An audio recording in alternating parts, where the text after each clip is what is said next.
Hi hello welcome to ഐഫർ education. ഞാൻ അബിൻ. ഞാൻ ഇന്ന് വന്നിരിക്കുന്നത് നിങ്ങളുടെ CUET UG അപ്ഡേഷനുമായിട്ടാണ്. അപ്പോൾ നിങ്ങളെല്ലാവരും CUET കുറിച്ച് കേട്ടിട്ടുണ്ടാവും. അതിന് മുന്നേ നിങ്ങളുടെ എക്സാമൊക്കെ കഴിഞ്ഞില്ലേ? അപ്പോൾ നിങ്ങളെല്ലാവരും വെക്കേഷൻ മൂഡിലാണെന്ന് അറിയാം, റിലാക്സേഷൻ മൂഡിലാണ്. പക്ഷേ ഒന്നും ചെയ്യാനില്ല, നമ്മൾ CUET അപ്ഡേഷൻസും എക്സാമൊക്കെ അടുത്തിരിക്കുകയാണ്. അതുകൊണ്ടാണ് ഇത്ര പെട്ടെന്ന് തന്നെ വന്നത്. ഓക്കെ, അപ്പോൾ നിങ്ങൾ എല്ലാവരും CUET കുറിച്ച് അറിഞ്ഞിട്ടുണ്ടാവില്ലേ? അറിയാത്തവർക്ക് വേണ്ടി ഒന്ന് പറയാം. CUET എന്ന് പറയുന്നത് കോമൺ യൂണിവേഴ്സിറ്റി എൻട്രൻസ് ടെസ്റ്റ്. അതായത് ഇന്ത്യയിലെ 46ഓളം വരുന്ന യൂണിവേഴ്സിറ്റികളിലേക്ക് state university, central university, deemed university, private university എന്ന് മുതലായ എല്ലാ യൂണിവേഴ്സിറ്റികളിലേക്കും ഒരൊറ്റ എക്സാമിലൂടെ നിങ്ങൾക്ക് നിങ്ങളുടെ കരിയർ ബെറ്റർ ആക്കാൻ പറ്റും. അതായത് നിങ്ങളുടെ UG PG അഡ്മിഷനുകളൊക്കെ എന്താക്കാം, CUET എന്ന ഒരൊറ്റ എക്സാമിലൂടെ നിങ്ങൾക്ക് ക്രാക്ക് ചെയ്യാൻ പറ്റും. അതിന് വേണ്ടിയിട്ടാണ് NTA നാഷണൽ ടെസ്റ്റിംഗ് ഏജൻസി നിങ്ങൾക്ക് CUET എന്നൊരു എക്സാം മുന്നേ കണ്ടക്ട് ചെയ്യുന്നത്. ഇതിലൂടെ നിങ്ങൾക്ക് ഇപ്പോൾ +2 കഴിഞ്ഞവർക്കാണ് നമ്മളുടെ PGയുടെ CUET എക്സാം കഴിഞ്ഞു. നമ്മളെല്ലാവരും അതിൻ്റെ റിസൾട്ടിന് വേണ്ടി വെയിറ്റ് ചെയ്യാണ്. നിങ്ങൾ ഇനിയിപ്പോൾ അതായത് നിങ്ങളെന്ന് പറയുമ്പോൾ നമ്മൾ തന്നെ +2 കഴിഞ്ഞ എക്സാം കഴിഞ്ഞവർ. അപ്പോൾ നിങ്ങളുടെ +2 എക്സാം കഴിഞ്ഞ് നിങ്ങൾ റിലാക്സേഷൻ മൂഡിലാണ്. പക്ഷേ നിങ്ങളെ ബുദ്ധിമുട്ടിക്കല്ല, നിങ്ങളുടെ ഫ്യൂച്ചറിന് വേണ്ടിയിട്ടാണ്. CUET UGയുടെ രജിസ്ട്രേഷൻ നീട്ടിയിട്ടുണ്ട്. അത് അറിയാമല്ലോ. നിങ്ങൾ കുറേ പേര് രജിസ്റ്റർ ചെയ്തിട്ടുണ്ടാവും. അല്ലാത്തവർക്ക് വേണ്ടി പറയുകയാണ്, CUETയുടെ UGയുടെ രജിസ്ട്രേഷൻ എന്താണ് മാർച്ച് 31, അതായത് മാർച്ച് 31 വരെ നീട്ടിയിട്ടുണ്ട്. ഇനിയും രജിസ്റ്റർ ചെയ്യാത്തവർ ഇന്ന് തന്നെ പെട്ടെന്ന് രജിസ്റ്റർ ചെയ്യുക. ഓക്കെ, വളരെ കുറച്ച് ദിവസമുള്ളൂ, മറക്കരുത്, പെട്ടെന്ന് രജിസ്റ്റർ ചെയ്യുക. അതായത് അതിനൊരു അപ്ഡേഷൻ വന്നിട്ടുണ്ട്, നിങ്ങൾ അറിഞ്ഞിട്ടുണ്ടാവും അല്ലേ? കഴിഞ്ഞ ദിവസങ്ങളിൽ വന്ന അപ്ഡേഷനാണിത്.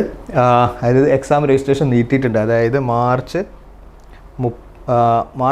ഫെബ്രുവരി 27 വരെയായിരുന്നു അതിൻ്റെ രജിസ്ട്രേഷൻ ഡേറ്റ് പറഞ്ഞത്. ഫെബ്രുവരി 27 മുതൽ മാർച്ച് 26 വരെ. അത് നമുക്ക് റിവൈസ് ആയിട്ട് എന്താക്കിയിട്ടുണ്ട്, മാർച്ച് 31 വരെ. നിങ്ങൾ കാണുന്നുണ്ടാവും, മാർച്ച് 31 വരെ. അതായത് മാർച്ച് 31 വരെ നിങ്ങൾക്ക് എന്താ അതിൻ്റെ രജിസ്ട്രേഷൻ ചെയ്യാം. ഓക്കെ, അതിന് ലാസ്റ്റ് ഫീ അടക്കാനുള്ളതും അത് തന്നെ മാർച്ച് 31 രാത്രി 11:50 വരെ. അപ്പോൾ അതിന് നിൽക്കണ്ട, അതിന് തലേ ദിവസമോ ഇന്നോ പെട്ടെന്ന് തന്നെ രജിസ്റ്റർ ചെയ്യാം. ഓക്കെ, മറന്നു പോരുത്. പിന്നെ വരുന്നത് നിങ്ങൾക്ക് കറക്ഷൻ വിൻഡോ ആണ്. കറക്ഷൻ വിൻഡോ എന്നാണ് ഓപ്പൺ ആവുന്നത് ഇതിനകത്ത് പറഞ്ഞിട്ടുണ്ട്. ഏപ്രിൽ 2-നും ഏപ്രിൽ 3-നുമാണ് കറക്ഷൻ വിൻഡോ എന്ന് പറഞ്ഞാൽ. നിങ്ങൾ ആപ്ലിക്കേഷനിൽ കൊടുത്തതിന് എന്തെങ്കിലും മിസ്റ്റേക്കോ എന്തെങ്കിലും നിങ്ങൾക്ക് മാറ്റി ആഡ് ചെയ്യുകയുണ്ടെങ്കിൽ അത് ഓപ്പൺ ചെയ്യാൻ നിങ്ങൾ സൈറ്റിൽ കയറി രജിസ്റ്റർ ചെയ്തിട്ട് അതിനകത്ത് നിങ്ങൾക്ക് അപ്ഡേഷൻസ് വരുത്താവുന്നതാണ്. ഓക്കെ, ഇത് ക്ലിയർ അല്ലേ? പിന്നെ നിങ്ങളെല്ലാവരും NTA സൈറ്റിനെ കുറിച്ച് നോക്കിയിട്ടുണ്ടാവും. ഇല്ലാത്തവരാണെങ്കിൽ നോക്കുക. നിങ്ങൾ പലരും രജിസ്റ്റർ ചെയ്ത അക്ഷയ വഴിയൊക്കെ ആയിരിക്കും. അപ്പോൾ നിങ്ങൾ എന്താക്കുക, നിങ്ങളുടെ ഫോണിലോ ലാപ്പിലോ ടാബിലോ എവിടെയെങ്കിലുമൊക്കെ എന്താക്കുക, ഈ സൈറ്റ് ലോഗിൻ ചെയ്ത് പിൻ ചെയ്ത് വെക്കുക. ഓക്കെ, exam.nta.ac.in പറഞ്ഞിട്ടുള്ള സൈറ്റാണ് നിങ്ങൾക്ക് വരുന്നത്. അതായത് exam.nta.ac.in/CUET UG ഈ സൈറ്റാണ്. മറന്നു പോരുത്. കമൻറ്റ് ബോക്സിൽ എന്തെങ്കിലും ഡൗട്ടിൻ്റെ കമൻറ്റ് ബോക്സിലിടാം, അല്ലെങ്കിൽ നിങ്ങൾക്ക് തന്നെ സെർച്ച് ചെയ്ത് നോക്കാം. ഓക്കെ, ഇതിനകത്ത് ഈ സൈറ്റ് ഓപ്പൺ ആയിക്കഴിഞ്ഞാൽ ഇങ്ങനെ ഒരു വിൻഡോ ആയിരിക്കും നിങ്ങൾക്ക് കാണാൻ പോകുന്നത്. ഇതിനകത്ത് നിങ്ങൾക്ക് വേണ്ട എല്ലാ അപ്ഡേഷൻസും കറക്റ്റായിട്ട് വരുന്നതാണ്. ഫസ്റ്റ് തന്നെ നിങ്ങൾക്ക് ഇവിടെ ഹോം പേജ് കാണാം. ഹോമിലായിരിക്കും നിങ്ങൾക്ക് എന്തൊക്കെ ആപ്ലിക്കേഷൻ രജിസ്ട്രേഷൻ ഉള്ളത്. അപ്പോൾ ഓൾമോസ്റ്റ് 31 തീരും, അതുകൊണ്ട് അതിലേക്ക് നോക്കണ്ട. പിന്നെ ലേറ്റസ്റ്റ് ന്യൂസസ് എന്നുള്ളത് കാണാം. അതിനകത്താണ് നിങ്ങൾക്ക് എല്ലാ അപ്ഡേഷൻസും വരുന്നത്. മനസ്സിലാവുന്നുണ്ടോ? എല്ലാ അപ്ഡേഷൻസും ഇതിനകത്ത് കറക്റ്റായിട്ട് വരും. ഇതിനകത്ത് നോട്ടിഫിക്കേഷൻ വരും, ന്യൂ എന്ന് വരുന്നത് കാണാം. അപ്പോൾ അത് ഓരോന്നോരോന്ന് നിങ്ങൾ എന്തായിരിക്കണം, അപ്ഡേറ്റ് ചെയ്തുകൊണ്ടിരിക്കണം. ഓക്കെ, പിന്നെ നിങ്ങൾക്ക് ഡൗട്ട് ഉണ്ടാകുന്ന യൂണിവേഴ്സിറ്റീസിനെ കുറിച്ചായിരിക്കും. ഈ യൂണിവേഴ്സിറ്റീസ് എന്നുള്ളതിൽ ക്ലിക്ക് ചെയ്ത് കഴിഞ്ഞാൽ നിങ്ങൾക്ക് എന്താണ്, ഏതൊക്കെ സെൻട്രൽ യൂണിവേഴ്സിറ്റീസിലാണ് നിങ്ങളുടെ കോഴ്സസ് ഉള്ളതെന്ന്, അല്ലെങ്കിൽ ഏതൊക്കെയാണ് CUETക്കകത്ത് വരുന്ന സെൻട്രൽ യൂണിവേഴ്സിറ്റീസ് നിങ്ങൾക്ക് അറിയാൻ പറ്റും. പലരും സെർച്ച് ചെയ്തിട്ടായിരിക്കും അപ്ലൈ ചെയ്തിട്ടുണ്ടാവുക. എങ്കിലും അറിയാത്തവർക്ക് വേണ്ടിയാണ് പറയുന്നത്. ഈ യൂണിവേഴ്സിറ്റി ക്ലിക്ക് ചെയ്ത് കഴിഞ്ഞാൽ അവിടെ ഓപ്ഷൻസ് ഉണ്ട്. അതിനകത്ത് ഏതൊക്കെയാണ് സെൻട്രൽ യൂണിവേഴ്സിറ്റിയിലെ ഡീറ്റെയിൽസ് അതിനകത്ത് വരുന്നതാണ്. പിന്നെ അതുപോലെയാണ് സിലബസ്. നിങ്ങൾ പലരും +2ൻ്റെ വെച്ചിട്ട് അല്ലെങ്കിൽ അങ്ങ് അപ്ലൈ ചെയ്തിട്ട് മാത്രമേ ഉണ്ടാവുള്ളൂ. അപ്പോൾ എന്താണ് ഇതിൻ്റെ സിലബസ്, എന്താ മോഡ് എന്നുള്ളതൊക്കെ അറിയണമെങ്കിൽ ഇതിനകത്ത് സിലബസ് എന്നുള്ള ഓപ്ഷൻ ക്ലിക്ക് ചെയ്ത് കഴിഞ്ഞാൽ അതിനകത്ത് കൃത്യമായിട്ട് നിങ്ങൾക്ക് ഡീറ്റെയിൽസ് കിട്ടും. ഇതിന് ഏറ്റവും പ്രധാനപ്പെട്ട CUET UGക്ക് എന്ന് പറഞ്ഞാൽ നിങ്ങളുടെ +2ൻ്റെ സിലബസാണ് വരുന്നത്. മനസ്സിലായോ? അപ്പോൾ നിങ്ങൾ എന്താക്കുക, നിങ്ങൾ ഓൾറെഡി ഇപ്പോൾ എക്സാം കഴിഞ്ഞാണ്, നിങ്ങൾ പഠിച്ചവരാണ്, നിങ്ങൾ പ്രിപ്പയർ ചെയ്തവരാണ്, അതൊന്നും കൂടെ റിവൈസ് ചെയ്യുക, ഒന്നും കൂടെ ഒന്ന് നല്ല വൃത്തിക്കൊന്ന് പഠിക്കുക. ഇനി അല്ലെങ്കിൽ ഏതെങ്കിലും കോച്ചിങ് എടുക്കുക. ഇതിൻ്റെ സിലബസ് ബേസിൽ നിങ്ങൾ പഠിച്ചു തുടങ്ങാം. പിന്നെ നമുക്ക് വരുന്നത് CUETയുടെ മോഡ് ഓഫ് എക്സാം എങ്ങനെയാണ്. CUETയെക്കുറിച്ച് നിങ്ങൾ നോക്കിയിട്ടില്ല. അപ്പോൾ എക്സാം എങ്ങനെയാണ്, ഇതിൽ പലരും കൺഫ്യൂസ്ഡ് ആണ്. എങ്ങനെയാണ് എക്സാം ഉള്ളത്, എത്ര പേപ്പർ ഉണ്ട്, എങ്ങനെയാണ്, ലാംഗ്വേജ് ആണോ നമ്മൾ എഴുതിയ പോലെ ഒബ്ജക്റ്റീവ് ആണോ ഡിസ്ക്രിപ്റ്റീവ് ആണോ, അങ്ങനെയൊന്നുമില്ല. ആ ക്ലാരിഫിക്കേഷനൊക്കെ നമുക്ക് ഇന്ന് ക്ലിയർ ചെയ്യാം. അതിൽ എങ്ങനെയാണ് നിങ്ങളുടെ മോഡ് ഓഫ് എക്സാം എന്ന് വരുന്നത്, ഹൈബ്രിഡ് മോഡാണ്. എന്താണ് ഹൈബ്രിഡ് മോഡ്? ഹൈബ്രിഡ് മോഡ് എന്ന് പറഞ്ഞാൽ കമ്പ്യൂട്ടർ ബേസ്ഡ്, അതായത് CTB or pen and paper. ഇതാണ് പലർക്കും കൺഫ്യൂഷൻ വരുന്നത്. അതായത് ഒന്നുകിൽ കമ്പ്യൂട്ടർ ബേസ്ഡ് എക്സാം വരും. നിങ്ങൾ പലരും നീറ്റ് JEE ഒക്കെ പോലെയുള്ള എക്സാമുകൾ എഴുതിയവരായിരിക്കാം, അല്ലാത്തവരുണ്ടാകാം. അവർക്ക് വേണ്ടിയാണ് പറയുന്നത്. കമ്പ്യൂട്ടർ ബേസ്ഡ് എന്ന് പറഞ്ഞാൽ ഒബ്ജക്റ്റീവ് എക്സാമുകളാണ്. കമ്പ്യൂട്ടർ ബേസ്ഡ് ആയിരിക്കും, CTB ആയിരിക്കും.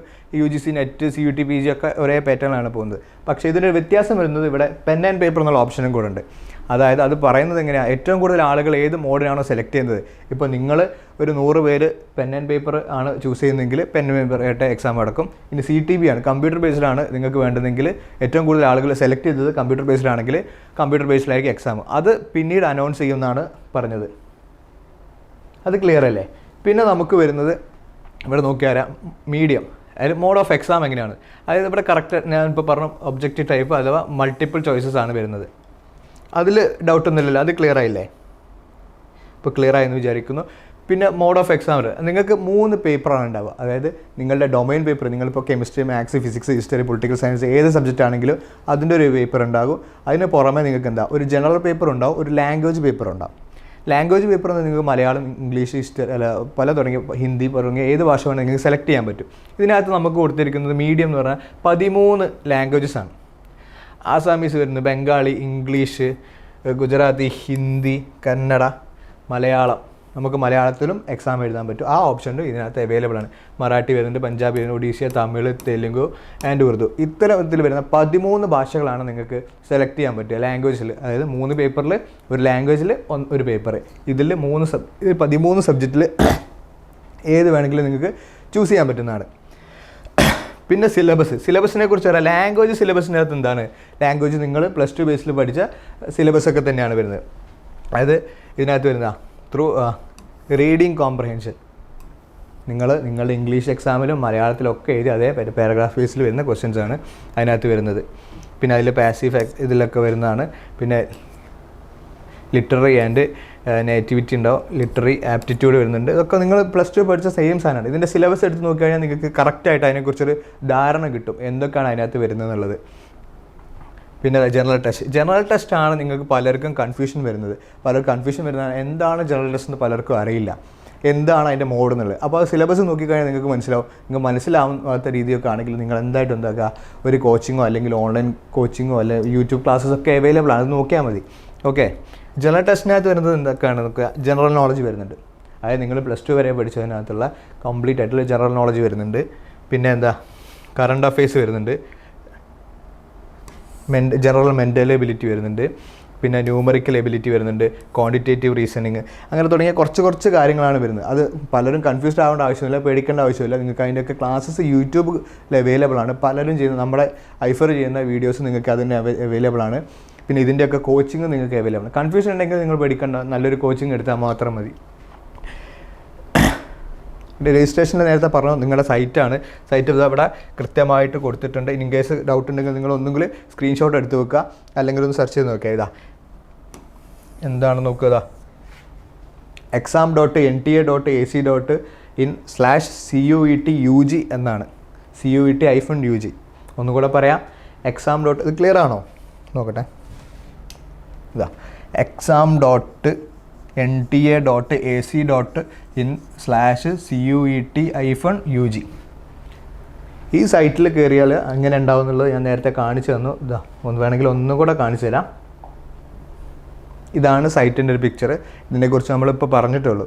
ഓക്കെ, രജിസ്ട്രേഷന് വരുമ്പോൾ ഹോമിൽ കയറിയാൽ മതി, അല്ലെങ്കിൽ രജിസ്ട്രേഷൻ എന്നുള്ളത് ക്ലിക്ക് ചെയ്താൽ മതി. അപ്പോൾ ഇത് പറഞ്ഞത് ക്ലിയർ അല്ലേ? നമുക്ക് 3 പേപ്പറാണ് വരുന്നത്. അതിൽ ഡൊമൈൻ പേപ്പറുണ്ട്, ലാംഗ്വേജ് പേപ്പറുണ്ട്, ജനറൽ ടെസ്റ്റാണ് പറഞ്ഞത്. ജനറൽ ടെസ്റ്റിനകത്ത് എന്തൊക്കെ വരും എന്നുള്ളത് ഇതാണ്. ജനറൽ ടെസ്റ്റിൽ ജനറൽ നോളജ് വരുന്നുണ്ട്, കറണ്ട് അഫെയർസ് വരുന്നുണ്ട്, ജനറൽ എബിലിറ്റി, മെൻ്റൽ എബിലിറ്റി തുടങ്ങിയ കുറച്ച് സാധനങ്ങളാണ് വരുന്നത്. നിങ്ങൾ പഠിച്ചതാണ്, കൺഫ്യൂഷൻ ആവണ്ട. ഇല്ലെങ്കിൽ പറഞ്ഞ പോലെ നല്ലൊരു കോച്ചിങ് എടുത്തേ. Logical reasoning and analytical reasoning, അത് എന്താണെന്നുള്ളത് നിങ്ങളൊന്ന് സിലബസ് എടുത്ത് നോക്കിയാൽ മതി. എന്നിട്ടും ക്ലിയർ ആയില്ലെങ്കിൽ പറഞ്ഞ പോലെ ഒന്നുകിൽ യൂട്യൂബിൽ നോക്കിയാൽ നിങ്ങൾക്ക് അതിനെക്കുറിച്ച് ക്ലിയർ ആയിട്ടുള്ളൊരു ഐഡിയ കിട്ടും. ഇനി അതല്ല, നമ്മളിതിൻ്റെ ഡീറ്റെയിൽ ആയിട്ടുള്ള സിലബസ് അനാലിസിസ് ഒക്കെ നമ്മൾ തുറന്ന് വരുന്നുണ്ട്. അപ്പോൾ നിങ്ങൾ എന്താക്കുക, കറക്റ്റായിട്ട് നമ്മുടെ ചാനൽ ഫോളോ ചെയ്യുക, നമ്മളെ ഫോളോ അപ്പ് ചെയ്യുക. നിങ്ങൾക്ക് വേണ്ട എല്ലാ അപ്ഡേഷൻസും ഞങ്ങൾ കറക്റ്റായിട്ട് തരുന്നതായിരിക്കും. ഓക്കെ, പിന്നെ സബ്ജക്റ്റ് ടെസ്റ്റ്. ഇതാണ് അതിനെക്കുറിച്ച് നേരത്തെ പറഞ്ഞ 3 പേപ്പർ വരുന്നുണ്ട്. അതെങ്ങനെയാണെന്നുള്ള ഒന്ന് കറക്റ്റ് പറഞ്ഞുതരാം. അതായത് നിങ്ങൾക്ക് 33 ലാംഗ്വേജസ് വരുന്നുണ്ട്. അതായത് എക്സാമിൽ മലയാളം, ഇംഗ്ലീഷ് തുടങ്ങി നിങ്ങൾക്ക് ഏത് വേണമെങ്കിൽ ലാംഗ്വേജ് ആണ് നിങ്ങൾ നോക്കുന്നതെങ്കിൽ, ലിറ്ററേച്ചറാണ് നോക്കുന്നതെങ്കിൽ, BA ഇംഗ്ലീഷ്, BA മലയാളം എന്നൊക്കെ രീതിയിൽ നിങ്ങൾ ഏതൊക്കെ ലാംഗ്വേജാണ് നോക്കുന്നതാണെങ്കിൽ 33 ലാംഗ്വേജ് അവൈലബിൾ ആണ്. 27 സബ്ജക്ട്സും അവൈലബിൾ ആണ് CUT-ക്കകത്ത്. ക്ലിയർ അല്ലേ? അതിനകത്ത് വരുന്നത് ഈ മൂന്ന് ടൈപ്പ് ഓഫ് എക്സാമാണ്. നേരത്തെ പറഞ്ഞില്ല 3 പേപ്പറാണ്. അപ്പോൾ അത് 3നും വ്യത്യസ്തമായ എക്സാമുകളായിരിക്കും. അത് നിങ്ങൾക്ക് ചൂസ് ചെയ്യുന്നതിനനുസരിച്ചായിരിക്കും വരുന്നത്. അതിൽ ഈ ലാംഗ്വേജ് ഡൊമൈൻ സബ്ജക്റ്റും, അതായത് ലാംഗ്വേജ് 33 ലാംഗ്വേജ് 27 മെയിൻ സബ്ജക്റ്റും എടുക്കുകയാണെങ്കിൽ അതിനകത്ത് എങ്ങനെയാണ് 40 ഔട്ട് ഓഫ് 50 ആണ് വരുന്നത്. എങ്ങനെ 40 ഔട്ട് ഓഫ് 50, അതായത് 50 ക്വസ്റ്റ്യൻസ് നിങ്ങൾക്ക് അതിനകത്ത് അവൈലബിൾ ആയിരിക്കും. അതിൽ 40 എണ്ണം എന്തായിരിക്കും നിങ്ങൾ നിർബന്ധമായിട്ടും അറ്റൻഡ് ചെയ്തിരിക്കണം. ഓക്കെ, ക്ലിയർ അല്ലേ? അതായത് 33 ലാംഗ്വേജസും 27 സബ്ജക്റ്റും വരുന്നതിനകത്ത് നിങ്ങൾക്ക് 50 ക്വസ്റ്റ്യൻ ഉണ്ടാവും. അതിനകത്ത് 40 ക്വസ്റ്റ്യൻസ് നിങ്ങൾ എന്തായിരിക്കണം അറ്റൻഡ് ചെയ്തിരിക്കണം. അത് ക്ലിയർ ആയെന്ന് വിചാരിക്കുന്നു. ഓക്കെ, അതിനകത്ത് വേറെ ഡൗട്ടൊന്നും വരുന്നില്ലല്ലോ. പിന്നെ ജനറൽ പേപ്പറിനാണ് വരുന്നത്. ജനറൽ പേപ്പർ പറഞ്ഞു, ജനറൽ പേപ്പറിൽ എന്തൊക്കെയാണ് അതിനകത്ത് വരുന്നത് ക്ലിയർ ആയിട്ട് പറഞ്ഞു. ജനറൽ പേപ്പറിന് മാത്രം എന്തായിരിക്കും 50 ഔട്ട് ഓഫ് 60 ആണ്. അതായത് 60 ക്വസ്റ്റ്യൻസ് ഉണ്ടാവും നിങ്ങൾക്ക് ജനറൽ ടെസ്റ്റിൽ മാത്രം. അതിൽ 50 ക്വസ്റ്റ്യൻ നിങ്ങൾ അറ്റൻഡ് ചെയ്തിരിക്കണം. ക്ലിയർ അല്ലേ? അതായത് ജനറൽ പേപ്പറിൽ മാത്രം 50 ക്വസ്റ്റ്യൻ നിങ്ങൾ അറ്റൻഡ് ചെയ്തിരിക്കണം. അതായത് 60 ക്വസ്റ്റ്യൻസ് ഉണ്ടാവും, അതിൽ 50 ക്വസ്റ്റ്യൻസ് അറ്റൻഡ് ചെയ്യുക. മറ്റേത് എങ്ങനെയാണ്? ലാംഗ്വേജ് പേപ്പറിലാണെങ്കിലും സബ്ജക്ട് പേപ്പറിലാണെങ്കിലും ആകെ 50 ക്വസ്റ്റ്യൻസേ ഉണ്ടായിരുന്നുള്ളൂ. അതിൽ 40 നിങ്ങൾ അറ്റൻഡ് ചെയ്യുക. ജനറൽ പേപ്പറിൽ എങ്ങനെയാണ് 60 ക്വസ്റ്റ്യൻ ഉണ്ടാവും, അതിൽ 50 എണ്ണം അറ്റൻഡ് ചെയ്യണം. ഓക്കെ, അത് ക്ലിയർ ആയെന്ന് വിചാരിക്കുന്നു. പിന്നെ ഇതിനകത്ത് ഒരു കാര്യം പറയാനുള്ളത്, നിങ്ങൾക്ക് 6 പേപ്പർ നിങ്ങൾക്ക് സെലക്ട് ചെയ്യാൻ പറ്റും. 6 കോമ്പിനേഷൻ നിങ്ങൾക്ക് സെലക്ട് ചെയ്യാൻ പറ്റും. അത് നിങ്ങൾ എത്ര പേപ്പറാണോ ചൂസ് ചെയ്യുന്നത് അതിനനുസരിച്ച് രജിസ്ട്രേഷനകത്ത് നിങ്ങൾ ക്ലിയർ ആയിട്ട് നോക്കിയിട്ടുണ്ടോ എത്ര പേപ്പർ വരെ നിങ്ങൾക്ക് എടുക്കാം. ഒരാൾക്ക് 4-6 പേപ്പർ വരെ മാക്സിമം എടുക്കാം. 4 ഡൊമൈനും അതുപോലെ തന്നെ ഒരു ജനറൽ പേപ്പറും ഒരു ലാംഗ്വേജും. ഇത് ക്ലിയർ അല്ലേ? ഇതിൽ വേറെ ഡൗട്ടൊന്നും ഇല്ലല്ലോ? ഉണ്ടാവില്ല എന്ന് വിചാരിക്കുന്നു. എന്തെങ്കിലും ഉണ്ടെങ്കിൽ നമ്മളൊന്ന് കോൺടാക്ട് ചെയ്യുക. ബാക്കി കാര്യങ്ങൾ കറക്റ്റായിട്ട് അപ്ഡേറ്റ് ചെയ്യുന്നതായിരിക്കും. പിന്നെ ഇതിൻ്റെ മാർക്കിംഗ് സ്കീമിനെ കുറിച്ചാണ്. നിങ്ങൾ സാധാരണ ഒബ്ജക്റ്റീവ് ടൈപ്പ് നമ്മൾ പറഞ്ഞു, CUT-ക്ക് ഒബ്ജക്റ്റീവാണ്. പല ഒബ്ജക്റ്റീവ് ടൈപ്പ് നിങ്ങൾ എഴുതിയിട്ടുണ്ടാവും. അതിനകത്ത് നെഗറ്റീവ് മാർക്ക് ഉണ്ടാവും, ചിലപ്പോൾ ഇത് നെഗറ്റീവ് ഇല്ലാതിരിക്കുന്നുണ്ടാവും. എങ്ങനെയാണ് അതിൻ്റെ മാർക്ക് കിട്ടുന്നത്? ചിലതിന് 1 മാർക്കായിരിക്കും, ചിലത് 2 മാർക്കായിരിക്കും. CUT-ക്കകത്ത് എങ്ങനെയാണ് മാർക്ക് വരുന്നത് നമുക്ക് കറക്റ്റ് നോക്കാം. നേരത്തെ നമ്മൾ പറഞ്ഞു 60 ജനറൽ പേപ്പറിനകത്ത് 60 ക്വസ്റ്റ്യൻ ഉണ്ടാവും, അതിൽ 50 എണ്ണമായിരിക്കണം നിങ്ങൾ അറ്റൻഡ് ചെയ്യേണ്ടത്. അതുപോലെ തന്നെ ലാംഗ്വേജിൽ 50 ഉണ്ടാവും, അതിൽ 40. ഓക്കെ, അതിനെങ്ങനെയാണ് മാർക്ക് വരുന്നത് നോക്കാം. കറക്റ്റ് ആൻസർ വരികയാണെങ്കിൽ നിങ്ങൾക്ക് 5 മാർക്കായിരിക്കും വരിക. അതായത് ഒരു ക്വസ്റ്റ്യൻ ഉണ്ടാവും, അതിൽ 4 ഓപ്ഷൻ ഉണ്ടാവും. അതിനകത്ത് കറക്റ്റ് ആൻസർ നിങ്ങൾ ചെയ്യുകയാണെങ്കിൽ നിങ്ങൾക്ക് 5 മാർക്ക് നിങ്ങൾക്ക് കിട്ടും. നെഗറ്റീവ് ഉണ്ടോ എന്ന് വെച്ചാൽ നെഗറ്റീവ് ഉണ്ട്. എങ്ങനെയാണ് നെഗറ്റീവ് വരുന്നത്? 5 മാർക്ക് നെഗറ്റീവ് അല്ലേ വരുന്നത്, 1 മാർക്കേ നിങ്ങൾക്ക് നെഗറ്റീവായിട്ട് വരുള്ളൂ. ഓക്കെ, അതായത് നിങ്ങൾ ഒരു ആൻസർ കറക്റ്റ് ആയി കഴിഞ്ഞാൽ അതിന് നിങ്ങൾക്ക് എന്തായിരിക്കും 5 മാർക്ക് കിട്ടും. നേരെ തിരിച്ച് അത് റോങ് ആൻസർ ആയിട്ടാണ് വരുന്നതെങ്കിലോ അത് 1 മാർക്കേ നിങ്ങൾക്ക് നെഗറ്റീവ് പോകുള്ളൂ, 5 മാർക്കും പോവില്ല. ശ്രദ്ധിക്കുക കേട്ടോ. അതുപോലെ തന്നെ പിന്നെ വരുന്നതാണ് unanswered or marked four review. അതിനകത്ത് നിങ്ങൾക്ക് ആൻസർ എക്സാം എഴുതുമ്പോൾ നിങ്ങൾക്ക് അറിയാം, അതിൻ്റെ അപ്ഡേഷൻ നമ്മൾ തരുന്നതായിരിക്കും. അതായത് ആൻസർ, അൺആൻസേർഡ്, റിവ്യൂ എന്നൊക്കെ വെച്ചിട്ട് അങ്ങനെ 3-4 ഓപ്ഷനിലായിരിക്കും നിങ്ങൾ എക്സാമിൽ കമ്പ്യൂട്ടർ ബേസിലാണെങ്കിൽ അപ്ലൈ ചെയ്യുക. അതിനകത്ത് അൺആൻസേർഡ് അഥവാ മാർക്ക്ഡ് ഫോർ റിവ്യൂ എന്നുള്ള ഓപ്ഷൻ ആണെങ്കിൽ നിങ്ങൾക്ക് എന്തായിരിക്കും, അത് 0 ആയിരിക്കും. അതിന് മാർക്ക് ഉണ്ടാവില്ല. അതായത് നിങ്ങൾ ആൻസർ ചെയ്തിട്ടില്ല എങ്കിൽ അതിന് 0 ആയിരിക്കും. അതിന് വേറെ നെഗറ്റീവ് ഒന്നും വരാൻ പോകുന്നില്ല.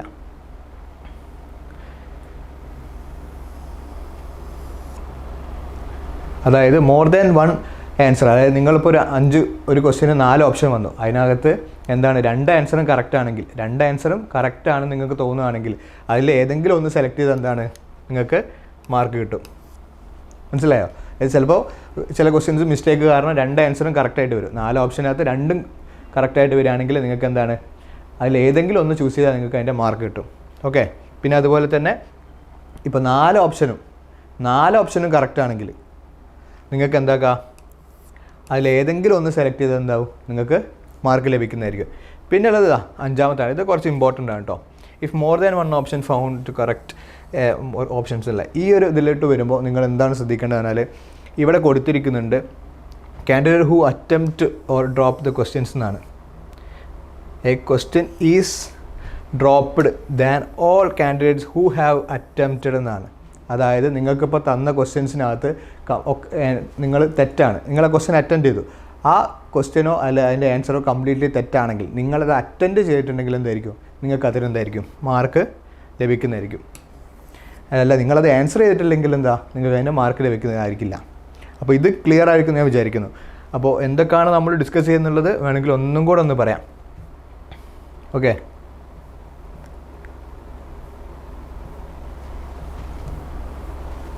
അപ്പോൾ പുതിയ അപ്ഡേഷൻ വന്നിട്ടുണ്ട്. എങ്ങനെയാണ് എക്സാം എന്താണെന്നുള്ളത്. രജിസ്ട്രേഷൻ അവസാനിക്കുന്നത് മാർച്ച് 31 നിങ്ങൾക്ക് അത് മറന്നു പോകരുത്. അതുപോലെ കറക്ഷൻ വിൻഡോ എന്നാണ് ഓപ്പൺ ആവുക, അത് ഏപ്രിൽ 2 ഏപ്രിൽ 3 എങ്ങനെയാണെന്നുള്ളതൊക്കെ നമ്മൾ പറഞ്ഞതാണ്. ഒന്നും കൂടെ ഇതാണ് സൈറ്റിൽ എന്തൊക്കെ എങ്ങനെയൊക്കെ നമ്മൾ വൃത്തിക്ക് പറഞ്ഞിട്ടുണ്ട്. ഒന്നും കൂടെ ഒന്ന് കാണുക. ഇതിനകത്ത് നിങ്ങൾക്ക് യൂണിവേഴ്സിറ്റീസ് ഉണ്ട്, സിലബസ് ഉണ്ട്, ഇമ്പോർട്ടൻസ് അപ്ഡേഷൻസ് വരുന്നുണ്ട്, നോട്ടിഫിക്കേഷൻസ് ഉണ്ടാവും. അതുപോലെ തന്നെ നിങ്ങൾക്ക് സിലബസ് വേണമെങ്കിൽ ഇവിടെ സിലബസ് എന്നുള്ളത് ക്ലിക്ക് ചെയ്യുക. നിങ്ങൾ ഏത് സബ്ജക്റ്റാണോ ചൂസ് ചെയ്യുന്നത് ടൈപ്പ് ചെയ്ത് കൊടുത്തു കഴിഞ്ഞാൽ അതിൻ്റെ സിലബസ് നിങ്ങൾക്ക് ഡൗൺലോഡ് ചെയ്തെടുക്കാവുന്നതാണ്. പിന്നെ അതുപോലെ മോഡ് ഓഫ് എക്സാം പറഞ്ഞാൽ നമുക്ക് 3 പേപ്പർ വരുന്നുണ്ട്. General paper, language, domain paper. അതിനകത്ത് എങ്ങനെയാണെന്നുള്ളത് കറക്റ്റ് പറഞ്ഞിട്ടുണ്ട്. മീഡിയ ഫോംസ് എന്ന് പറഞ്ഞാൽ നിങ്ങൾക്ക് 13 ലാംഗ്വേജ് സെലക്ട് ചെയ്യാം. അതെങ്ങനെയാണെന്നുള്ളത് ഡീറ്റെയിൽ ആയിട്ട് പറഞ്ഞിട്ടുണ്ട്. പിന്നെ ജനറൽ പേപ്പർ പറഞ്ഞിട്ടുണ്ട്. ജനറൽ പേപ്പർ എങ്ങനെ അതിൻ്റെ മാർക്കിംഗ് സ്കീമാണ് പിന്നെ പറഞ്ഞത്. അതായത് ലാംഗ്വേജിനകത്ത് ഡൊമൈൻ പേപ്പറിനകത്ത് നിങ്ങൾക്ക് 50 ക്വസ്റ്റ്യൻസ് ആയിരിക്കും. അതിൽ 40 ക്വസ്റ്റ്യൻസ് നിങ്ങൾ എന്തായിരിക്കണം, നിർബന്ധമായിട്ട് അറ്റൻഡ് ചെയ്തിരിക്കണം. അതുപോലെ തന്നെ ജനറൽ പേപ്പറിനകത്ത് 60 ക്വസ്റ്റ്യൻസ് ആയിരിക്കും ഉണ്ടാവുക, മറന്നുപോലെ. ഓക്കെ, അത് ക്ലിയർ അല്ലേ? ക്ലിയർ ആണെന്ന് വിശ്വസിക്കുന്നു. ഇവിടെ കറക്റ്റായിട്ട് ഒന്നുകൂടെ ഒന്ന് പറഞ്ഞു തരാം. അതായത് ലാംഗ്വേജിന് 50 ക്വസ്റ്റ്യൻസ് 40 നിങ്ങൾ അറ്റൻഡ് ചെയ്യണം. 200 മാർക്കാണ് അതിന് വരുന്നത്. 200 മാർക്കാണ് കേട്ടോ, ഒന്ന് നോട്ട് ചെയ്ത് വെച്ചോ. അത് അതിൻ്റെ ടൈം എന്ന് പറയുന്നത് 45 മിനിറ്റാണ്. ക്ലിയർ അല്ലേ? അതായത് ലാംഗ്വേജ് പേപ്പറിനകത്ത് നിങ്ങൾക്ക് വരുന്നത് 50 ക്വസ്റ്റ്യൻസ് ആണ്. അതിൽ 40 അറ്റൻഡ് ചെയ്യുക. അത് മാർക്ക് വരുന്നത് 200. ആകെ 45 മിനിറ്റ് മാത്രമായിരിക്കും ഇതിന് ടൈം ഉണ്ടായിരിക്കുന്നത്. അതുപോലെ ഡൊമൈൻ പേപ്പറിലേക്ക് വരുമ്പോഴും സെയിം തന്നെയാണ്. 50 ക്വസ്റ്റ്യൻസ് ഉണ്ടാവും. അതിൽ 40 ക്വസ്റ്റ്യൻ നിങ്ങൾ അറ്റൻഡ് ചെയ്യുക. 200 മാർക്ക്, 45 മിനിറ്റ്. ഇത് ക്ലിയർ അല്ലേ?